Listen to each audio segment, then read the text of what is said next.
সলিনি কখনো চোখটা মোচ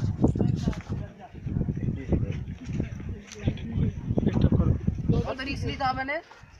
তুই খালি এমনি মতন খালি উপস্থিত দিয়ে দিবি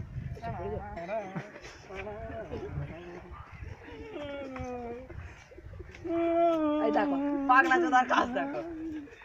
অক্ষম হয়ে যাবে জিন্দিগি বড় অক্ষমই থাকবি ওইটা কি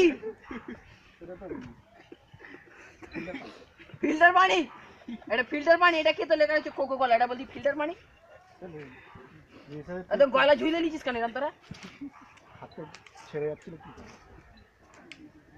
অশিক্ষিতর বংশধর স্যার কোথায় বসে এটা লিয়াই তো এটা দেখি কি ফিল্টার পানি এটা লিয়াই স্যার আপনি একটু খাবেন নাকি এটা কি স্যার এই মাঝে মাঝে হয়ে যায় তোর বাবার কাছে যাচ্ছি তারা আপনি এখনই চলেন যাবো তারপরে বুঝতে পারবি এখনই চলেন কিনা তুই বল ওখানটা করে কে এই এই সব লোক পেছনে দে একদম সে ফোন বাজারে যা ওইখানে স্যার নোংরা নো এইখানটা করে বস এইখানটা করে এইখানটা স্যার ঠিক আছে